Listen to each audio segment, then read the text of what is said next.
नमस्कार मित्रांनो, लग्नानंतर होईलच प्रेम या मालिकेच्या 18 जूनच्या भागामध्ये जीवा आणि नंदिनी चहा पित असताना जीवा नंदिनीला विचारतो की माझं मन साफ नाही असं म्हणायचं आहे का ग तुला? तर तेव्हा नंदिनी त्याला म्हणते की असं मी कुठं म्हणाले, मग आता तुमच्याकडे बघणार नाही तर मग कुणाकडे बघणार? आणि ते राहू देत, तुम्ही चहा घ्या ना, तो गार होऊन जाईल असं त्याला सांगते. तर तेव्हा जीवा सुद्धा चहा पिऊ लागतो आणि चक्क तो सुद्धा फुर्र फुर्र असा आवाज करू लागतो आणि तेव्हा ते दोघे सुद्धा खूप हसू लागतात. तर आता नंदिनी जीवाकडे बघू लागते आणि जीवा मात्र चहा टोस्ट खात असतो. तर नंदिनी मनातल्या मनात म्हणते की जीवा, तुम्ही टॅटू का जाळलात ना, याचं उत्तर मला मिळाल्याशिवाय मी शांत नाही बसणार, कारण तुमचं प्रेम एकतर्फी नव्हतं हे तर मला क्लिअरली कळत आहे. आणि मित्रांनो, आता नंदिनीला तर जीवाची चांगलीच शंका आलेली आहे. तर दुसरीकडे मित्रांनो, पार्थ आणि काव्यामधली अशी भन्नाट कॉमेडी त्यांनी दाखवलेली आहे. काव्या इथे फ्रूट सॅलड न खाता झोपी जात असते, तर तेव्हा पार्थने तर चंग बांधलेला असतो की मी हिला तर फ्रूट सॅलड खायलाच घालणार. आणि तो आता तिच्या समोर बसलेला असतो आणि ते फ्रूट सॅलड हातामध्ये धरून बोलत असतो की अरे वा वा वा वा, डाळिंबाचे दाणे, चिकूचा गोडवा, संत्री, वेलची, केळं, वा रे वा, काय कॉम्बिनेशन आहे, असं म्हणून तो आता फ्रूट सॅलड खाऊ लागतो. आणि आता काव्या आपले डोळे थोडेसे उघडते आणि पार्थकडे बघू लागते. तर तेव्हा पार्थ पुढे बोलू लागतो की वा पार्थ देशमुख, तुम्ही तर टॉप 30 आर्किटेक्ट पैकी एक आहात, पण तुमच्यामध्ये हे सुद्धा टॅलेंट आहे हे तर आजच कळालं. वा वा, कमालच झालेलं आहे की हे फ्रूट सॅलड, असं तो बोलत असताना आता काव्याला मात्र ते सगळं असह्य होतं आणि ती उठूनच बसते आणि पार्थवरती चिडू लागते. त्याला म्हणते की झालं का तुमचं सगळं बोलून, स्वतःचं कौतुक करून? तर तेव्हा पार्थ म्हणतो ऍक्च्युली नाही, कारण अजून हे संपवायचं बाकी आहे ना. माझं तर असंच असतं, कारण एखादा पदार्थ संपोपर्यंत ना माझं कौतुक करायचं काही थांबत नसतं. तर तेव्हा काव्या त्याला म्हणते पण स्वतःच बनवलेल्या पदार्थाचं स्वतःच कौतुक कोण करतं? तर तेव्हा पार्थ म्हणतो मी करतो, कारण काय आहे ना, एखाद्याने ना मेहनतीने बनवून आणलेलं असेल आणि समोरच्याला कौतुक नसेल तर स्वतःच कौतुक करायला पाहिजे ना, असं म्हणून तो अजून एक एक घास खाऊन स्वतःचीच तारीफ करू लागतो. तर आता काव्या उठूनच उभी राहते आणि त्याच्याजवळ जाऊन बसते आणि त्याला म्हणते की काय चाललेलं आहे तुमचं, मुद्दामून करताय का हे सगळं मी फ्रूट सॅलेड खावं म्हणून? तर तेव्हा पार्थ म्हणतो नाही, तुम्हाला खायचं आहे का फ्रूट सॅलेड, असं तो आता विचारतो. आणि खायचं असेल तर सांगा, तुम्ही खाणार आहात का, असं त्याने विचारल्यानंतर आता काव्या म्हणते माझ्याकडे काय पर्याय आहे का दुसरा? आणि आता तिला सुद्धा खूपच इच्छा झालेली असते फ्रूट सॅलेड खायची. तर पार्थ तिला म्हणतो की हो, तुमच्याकडे पर्याय आहे ना, तुम्ही नाही म्हणू शकता ना. तर तेव्हा काव्या एकदमच म्हणते नाही, मी खाते. तर आता पार्थ थोडासा गालातल्या गालात हसतो. तर काव्या पुढे म्हणू लागते की मी जर नाही खाल्लं ना तर तुमची ती कौतुकाची फिल्म रात्रभर चालूच राहील. तर तेव्हा पार्थ म्हणतो हो, ते तर राहीलच ना सुरू, असं म्हणून तो खुदकन हसतो आणि परत काव्याकडे बघून देऊ का असं विचारतो. तर तेव्हा काव्या प्लीज असं त्याला म्हणते. तर पार्थ आता तिला फ्रूट सॅलेड देऊ लागतो आणि म्हणतो की आता कसं, आणि परत आता तो खेचू लागतो. तिला म्हणतो की तुम्हाला सांगतो, हे जे डाळिंब असतं ना त्याच्यामुळे ना डोळे असे, असं तो म्हणत असताना काव्या त्याला म्हणते तुम्ही पटपट करता का, किती बडबड करता हो तुम्ही? तर तेव्हा पार्थ आता मुद्दामूनच फ्रूट सॅलेड भरताना वेळ करू लागतो आणि तिरकस नजरेने तिच्याकडे बघत असतो. तर तेव्हा काव्या आता त्याच्यावरती भडकते आणि त्याचा हात धरून स्वतःच त्याने फ्रूट सॅलेड भरू लागते आणि म्हणते की देशमुख, असं पटपट हात चालवा ना, पार्थ देशमुख, असं पटपट करा, कसं तुम्ही हळूहळू हळू करत आहे, चला जरा पटपट करा. आणि बास झालं मला, असं म्हणून ती आता बाऊल आपल्या हातामध्ये घेते आणि एकदाचा तो घास आपल्या तोंडात घालते आणि तिला खूपच आनंद मिळतो. आणि वेलचीची चव लागल्यानंतर ती पार्थला म्हणते की वेलची घातलेली आहे, मला तर वेलची खूपच आवडते. आणि ती पटापटापटा फ्रूट सॅलेड खाऊ लागते. तर पार्थ मनातल्या मनात म्हणतो की घ्या, एवढ्या फ्रूट सॅलेडमध्ये यांना काय आवडलं तर वेलची, कठीणच आहे यांचं. पण थँक्स टू नंदिनी, कारण त्यांच्यामुळं ना या कलेक्टर मॅडमना माझं काहीतरी आवडलं तरी, असं म्हणून तो आता काव्याकडेच बघत असतो. तर तेव्हा काव्या आता त्याच्याकडे एक नजर टाकते. तर तेव्हा आपली नजर पार्थ लगेचच बाजूला घेतो. तर काव्या त्याला विचारते तुम्ही काही बोललात का? तर तेव्हा पार्थ तिला म्हणतो छे छे, मी आणि माझी कसली आली आहे एवढी हिंमत, मी आणि तुमच्यासमोर बोलणार, शक्य आहे का? तर तेव्हा काव्या त्याला म्हणते मारला का टॉन्ट, आणि थोड्या वेळ ती थांबते आणि म्हणते की बाय द वे, छान झाला आहे फ्रूट सॅलेड. तर तेव्हा पार्थ आता परत बोलू लागतो की लागणारच ना, छान बनवले कोणी, भारतातल्या टॉप 30 आर्किटेक्ट, असं तो बोलताना आता काव्या परत त्याच्याकडे एक नजर टाकते. तर तेव्हा पार्थ एकदमच गप्प होतो आणि तेव्हा काव्या परत खाऊ लागते. तर पार्थ एकदमच मध्ये तिला म्हणतो अरे रे, एक मिनिट थांबा थांबा, जरा बास करा बास करा. तर तेव्हा काव्या घाबरूनच जाते आणि खायचं थांबवूनच टाकते आणि त्याला विचारते, काय झालं, यामध्ये काही भलतं सलतं घातलेलं नाही ना तुम्ही? तर पार्थ आता भलतंच काहीतरी बोलून काव्याला चिडवू लागतो. तो तिला म्हणतो की अहो आता ना 11 वाजून 11 मिनिटं झालेत आणि 11 वाजून 11 मिनिटाने ना काहीतरी विष मागितली ना तर ती लगेचच पूर्ण होते. आणि चला चला डोळे झाका विष मागा असं तो म्हणतो आणि स्वतः सुद्धा डोळे झाकतो. तर तेव्हा काव्या सुद्धा चक्क डोळे झाकते आणि ती मनातल्या मनात आता बोलू लागते. ती म्हणते की अरे देवा आता बास झालं, मेक मी हॅपी देवा, आता थोडा तरी आनंद ना माझ्या वाटेला येऊ देत देवा, मला या सगळ्यामधून मोकळं कर देवा, मोकळं कर देवा. असं ती बोलत असताना आता पार्थ मात्र डोळे उघडून काव्याकडेच बघत असतो आणि तो सुद्धा मनातल्या मनात बोलतो की देवा काव्याची जी काही इच्छा असेल ना ती पूर्ण कर देवा. आणि तो तर तिच्याकडे बघून आनंदित होत असतो. आणि मित्रांनो इथे आता त्यांनी सिरियलचं शीर्षक गीत लावलेलं आहे बॅकग्राऊंड म्युझिकमध्ये आणि पार्थ तर तिच्याकडेच बघत असतो आणि काव्या मात्र डोळे बंद करून विष मागतच असते. तर दुसरीकडे जीवा आणि नंदिनीचा सीन त्यांनी दाखवलेला आहे. नंदिनी अजून विचारात हरवून गेलेली असते. तर तेव्हा आता जीवा तिच्याकडे बघतो आणि काय झालं असं तिला विचारतो.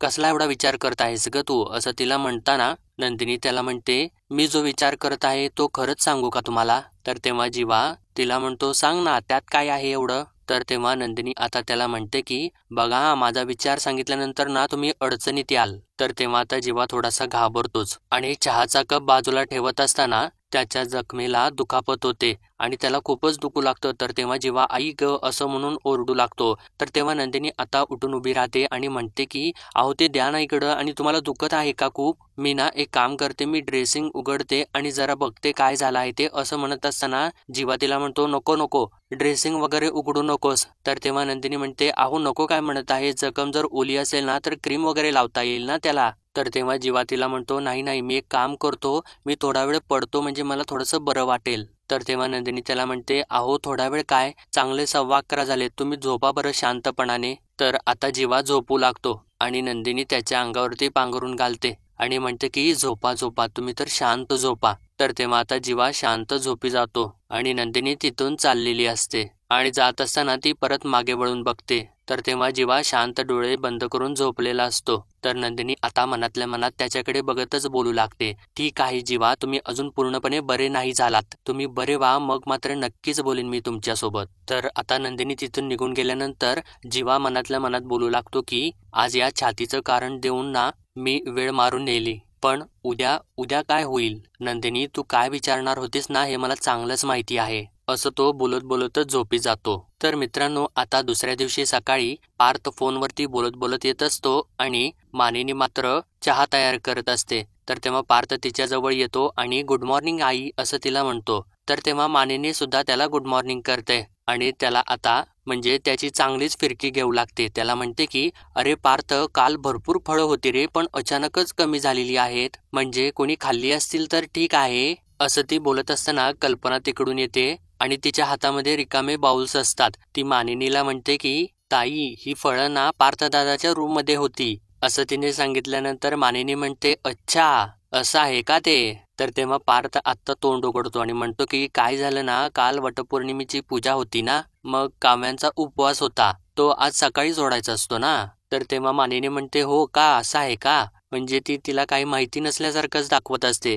तर पार्थ तिला म्हणतो की काल रात्री त्यांना भूक लागली ना म्हणून मग त्यांना फ्रूट सॅलड बनवून दिलं. तर तेव्हा मानिनी त्याच्याकडे बघून हसूच लागते. तर तेव्हा कल्पना म्हणते की अशा नवऱ्यासाठी काय 7 फेऱ्या काय कोणी 70 फेऱ्या सुद्धा मारतील वडाच्या झाडाला. तर तेव्हा मानिनी तिला म्हणते तुला काचा पोचायच्या आहेत लक्षात आहे ना, मग चल निघ इकडून. तर तेव्हा पार्थ तिला सांगतो माझं एक काम करा, माझ्या रूममध्ये ना बेडच्या शेजारी ना एक फाईल आहे ती आणता का? तर तेव्हा ती म्हणते हो ठीक आहे मी आणते असं म्हणून ती आतमध्ये निघून जाते. तर तेव्हा मानिनी म्हणते की चला फळांचा प्रश्न तर सुटला, असेच जर समजा सगळ्या प्रश्नांची उत्तर मिळालं तर सोपंच होईल ना. असं बोलून ती एक आता नवीन प्रश्न उपस्थित करणार असते. तर तेव्हा पार्थ तिला म्हणतो की मातोश्री तुमच्या मनात काय आहे ना ते सांगावे तुम्ही आम्हास. तर तेव्हा मानिनी त्याला म्हणते मग पामराला प्रश्न विचारला तर खरी खरी उत्तर मिळतील का? तर तेव्हा पार्थ तिला म्हणतो हो आई, मी काय कधी खोटी उत्तर दिलेली आहेत का तुला? तर आता मानिनी तर सिरियस मुद्द्यालाच हात घालते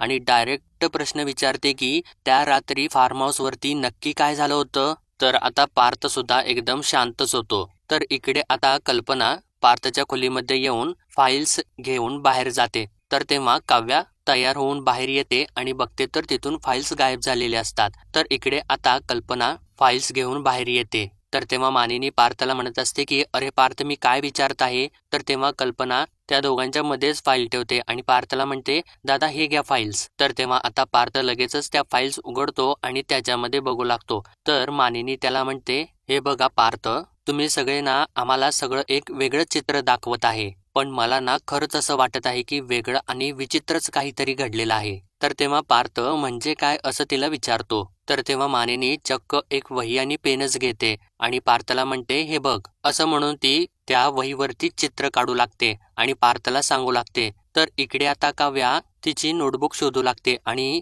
ती अस्वस्थ झालेली असते. ती म्हणते की अरे इथं तर माझी नोटबुक होती ना. तर मित्रांनो, नेमकं इकडे मानिनीने जी नोटबुक घेतलेली असते ती काव्याचीच असते, जी कल्पनाने फाईल सोबत पार्थला आणून दिलेली असते. तर आता काव्या इकडे खूपच घाबरते आणि म्हणते की अरे बापरे, त्या नोटबुकमध्ये तर माझा आणि जीवाचा फोटो होता. आणि ज्या वेळेस पार्थ अचानकपणे रूममध्ये आलेला असतो तर तेव्हा काव्याने तो फोटो तिच्या नोटबुकमध्ये लपवलेला असतो. तो क्षण आता तिला आठवतो आणि काव्या आता घाबरूनच ती नोटबुक शोधू लागते आणि तिने जिथे ठेवलेलं असतं तिथं तर ती शोधतेच, पण त्यानंतर ती पार्थच्या टेबलवरती सुद्धा नोटबुक शोधू लागते आणि परत ती बेडजवळ येऊन बेडवरती सुद्धा नोटबुक शोधू लागते आणि म्हणते की अरे बापरे, कुठं गेली असेल ही नोटबुक आणि कोणी बाहेर तर घेऊन गेलं नसेल ना. असं म्हणून ती घाबरते आणि तडक बाहेर जाऊ लागते. तर आता इकडे बाहेर आल्यानंतर पार्थ आणि मानिनी अजून सुद्धा बोलत असलेले तिला दिसतात. तर पार्थ मानिनीला सांगत असतो की त्यावेळेस ना आम्ही टेरेसवरती होतो आणि जीवाबरोबर ना मिथुन काका होता. तर तेव्हा मानिनी अच्छा असं म्हणून त्या नोटबुकचं अजून एक पान पलटते. तर तेव्हा मागे उभा राहून काव्या ते बघत असते आणि आता ते बघितल्यानंतर काव्या तर आपल्या तोंडालाच हात लावते आणि तिच्या पायाखालची जमीनच सरकलेली असते, कारण त्याच्यानंतर त्या नोटबुकमध्ये त्या दोघांचाच फोटो असतो. तर आता काव्या पुढे येते आणि त्यावेळेसच नेमकं मानिनी ते पान पलटत असताना काव्या आपल्या हाताने ते परत झाकते आणि मानिनीला विचारते हे काय करत आहे तुम्ही नोटबुकवरती. तर तेव्हा मानिनी आता तिच्याकडे एक नजर टाकते आणि म्हणते की काय ग, बरी आहेस ना तू. तर तेव्हा काव्या आता हळू आवाजात बोलू लागते नाही मी बरी आहे, पण तुम्ही हे काय करत आहात. तर तेव्हा मानिनी तिला सांगते की अगं तेच ग, राहून राहून ना मी फार्म हाऊसवरच्या गोष्टींचा विचार करत आहे. तिथं नक्की काय घडलेलं आहे ना हे मी पार्थला विचारत होते. असं म्हणून ती आता काव्याला सांगू लागते आणि तिने नोटबुकवरती शेकोटी काढलेलं असतं आणि ते शेकोटीचं चित्र दाखवून ती काव्याला म्हणते की समज ही जर शेकोटी असेल तर कोण कुठे होतं आणि जीवा असा आगीत पडलाच कसा. असं ती म्हणत असताना आता काव्याला ती प्रश्न करते की तू नेमकं कुठं होतीस तेव्हा. तर तेव्हा काव्याला अजूनच धक्का बसतो. तर तेव्हा काव्या मी असं बोलत असते. तर तेव्हा मानिनीच म्हणते की अगं मला नंदिनी म्हणाली होती की ती यायच्या अगोदर ना शेकोटीपाशी तू आणि जीवा होतास, म्हणजे तिथं नक्की काय झालं हे तुला तर नक्की माहितीच असणार आहे. आणि आता ती काव्याला म्हणू लागते की काव्या हे बघ, मला खरं काय आहे ना ते सांग आणि मला माहीत हवं ना. आणि मला सांग, जीवा असं चिडला वगैरे होता का, प्यायला होता का तो. म्हणजे असं आता सेलिब्रेशन आहे म्हटल्यानंतर त्याने थोडंसं ड्रिंक वगैरे घेतलेलं होतं का. तर तेव्हा काव्या नाही असं म्हणूनच मान हलवत असते. तर तेव्हा मानिनी परत काव्याला म्हणते की काव्या तिथं काय झालेलं आहे ना हे मला माहीत हवं, कारण ना जीवा असा आगीत पडला हे काही मला पटत नाही.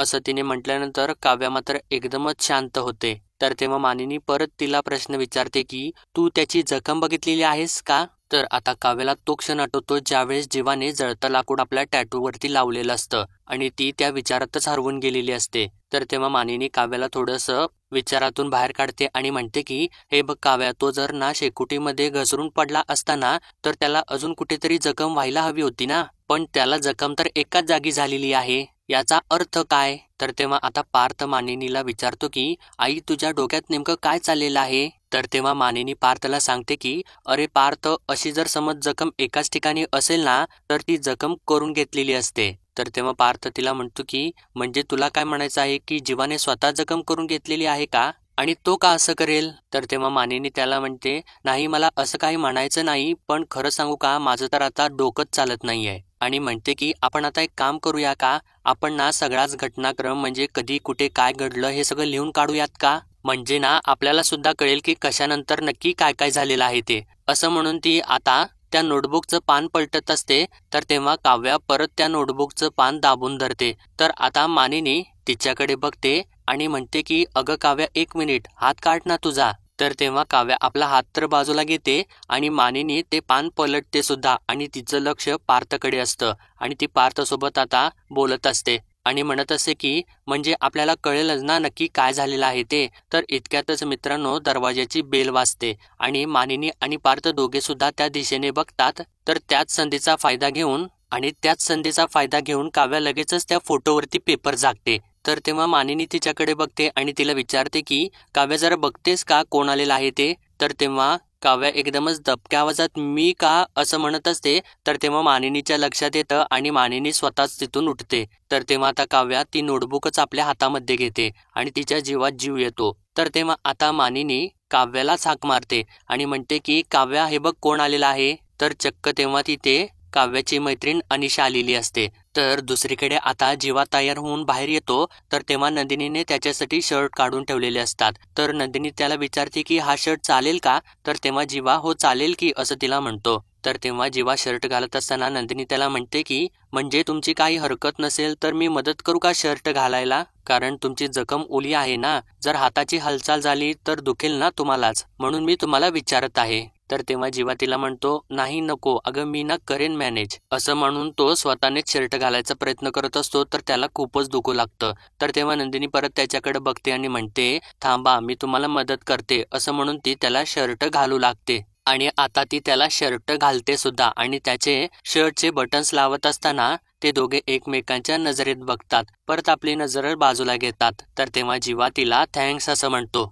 तर तेव्हा नंदिनी त्याला म्हणते मी ना तुमची औषधं इथे काढून ठेवलेली आहेत. तुम्ही बसा इथे मी तुम्हाला औषधं देते. तर तेव्हा जीवा तिला म्हणतो अगं नाही नको मी घेतो ना तू तुझं काम कर. असं म्हणून तो आता बसतो आणि औषधं घेऊ लागतो. तर त्यानंतर आता नंदिनी कपाटामध्ये कपडे ठेवत असताना तिला तो परत मोल्ड दिसतो आणि मोल्ड दिसल्यानंतर तिला परत तीच गोष्ट आठवते आणि ती आता परत वळून जीवाकडे एकदा बघते आणि त्यानंतर कपाट बंद करून ती जीवासमोर जाऊन बसते आणि त्याला म्हणते की काल तुम्ही विचारत होतात ना की मी काय विचार करत आहे ते त्याचबद्दल मला जरा तुमच्यासोबत बोलायचं होतं. असं तिने म्हटल्यानंतर आता जीवा परत घाबरू लागतो. तर नंदिनी त्याला म्हणते की मी ना त्या मिस के बद्दल आपल्यामध्ये कधीच विषय नाही काढला की म्हटलं जाऊ देत कशासाठी विषय काढायचा आणि तो विषय नकोच होता. पण आज ना मला त्याच विषयाबद्दल तुमच्यासोबत बोलायचं होतं. असं तिने म्हटल्यानंतर आता जीवाच्या पायाखालची जमीनच सरकते आणि तो धक्क्यानेच तिच्याकडे बघू लागतो. तर आता इकडे काव्या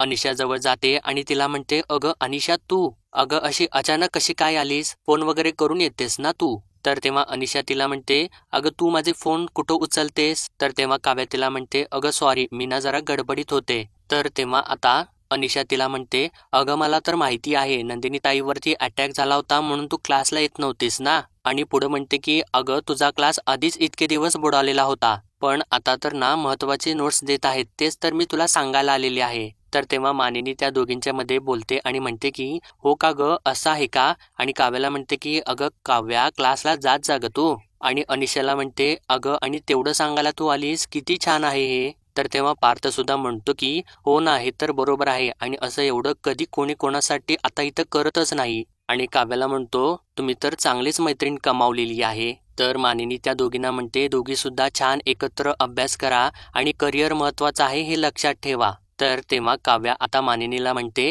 काकू आम्ही आत बसू का बेडरूम मध्ये कारण आम्हाला व्यवस्थित बोलता येईल ना माझं काय राहिलं आहे काय नाही ते. असं ती म्हणत असताना मानिनी तिला म्हणते हो चालेल बसा बसा. तर तेव्हा काव्या आणि अनिशा आत चाललेली असतात. तर तेव्हा मानिनी काव्याला परत थांबवते आणि म्हणते की अगं काव्या मला ती वही दे ना मी ना जे काम करत होते ते करते. असं म्हटल्यानंतर आता काव्याला धक्काच बसतो आणि काव्या तिथेच थांबते आणि त्या वहीकडेच बघू लागते. तर आता इकडे जीवा नंदिनीला म्हणतो हो बोल ना काय बोलायचं आहे ते बोल ना तू. तर तेव्हा आता नंदिनी त्याला डायरेक्टच प्रश्न करते की त्या मुलीच्या नावाचा टॅटू तुम्ही का जाळलात. मला वाटलं होतं की तुम्ही आतापर्यंत ना त्या मुलीच्या आठवणीतून बाहेर पडायचा प्रयत्न करत होतात पण तुम्ही तिला विसरलेला नाही आहात याची ना मला आता पूर्णपणे खात्री पटलेली आहे. तर तेव्हा जीवा तिला हळू आवाजातच म्हणतो अगं नंदिनी तू असं का बोलत आहेस आणि तुला असं वाटत नाही का की हा टॅटू जाळून मी मूव्ह ऑन करायचा प्रयत्न करत नसेन. तर तेव्हा नंदिनी त्याला म्हणते तुम्ही मला हा प्रश्न का विचारत आहे एकदा ना हा प्रश्न तुम्ही स्वतःला विचारून बघा. आणि तुम्ही किती जरी म्हणत असाल ना तरी सुद्धा तुम्ही त्या मुलीपासून मूव्ह ऑन झालेला नाही आहात, असं तिने बोलल्यानंतर आता जीवा धक्क्यानेच तिच्याकडे बघू लागतो. तर नंदिनी पुढे त्याला म्हणते की एक वेळ ना तुम्ही रितसर ट्रीटमेंट करून टॅटू रिमूव्ह करून घेतला असता, काढून टाकला असता ना तर मी समजू शकले असते. पण तुम्ही ना त्या मुलीला विसरण्यासाठी नाही तर त्या मुलीपर्यंत कोणी पोहोचू नये ना म्हणून तो टॅटू जाळून टाकलेला आहे. आणि हे बरोबर आहे ना? आणि आता तर ना या जखमेचा व्रण ना तुम्हाला आयुष्यभर तिची आठवण करून देत राहील. आणि जेव्हा तुम्ही तर ना तिला विसरलेला नाही आहात. आणि आता तर ना माझी खात्रीच पटलेली आहे की तुमचं प्रेम ना एकतर्फी नव्हतंच. कारण जर तसं असतं ना तर तुम्ही ते हँडमोल्ड एवढं जपून ठेवलं नसतं जीवा. आणि प्लीज जीवा, तुम्ही आता तरी मान्य कराल का तुम्ही माझ्याशी खोटं बोललेला आहात ते? आणि तुमचं त्या मुलीवरती एकतर्फी प्रेम नाही तर तुमचं आणि तिचं एकमेकांच्या वरती जीवापाड प्रेम होतं. आणि होतं ना? बोला ना जीवा, असं ती म्हणत असताना जीवा आता एकदम शांतच झालेला असतो आणि तो कोड्यातच पडलेला असतो की आता नंदिनीला काय उत्तर द्यावं. तर मित्रांनो, आजचा भाग इथेच संपतो आणि पुढील भागामध्ये आपण पाहणार आहोत की काव्या आता जीवावरती ओरडत असते. त्याला म्हणते की जीवा, तू तो टॅटू नाही जाळलास तर तू तुझ्या आयुष्यामधलं माझं अस्तित्व जाळलेलं आहेस. म्हणूनच हे लग्न मोडून तुझ्याशी नातं जोडू पाहणाऱ्या या काव्याचं अस्तित्व संपलं आणि आजपासून तू फक्त ताईचा नवरा आहेस. आणि प्रेम कसं असतं हे तूच दाखवलं होतंस ना जीवा.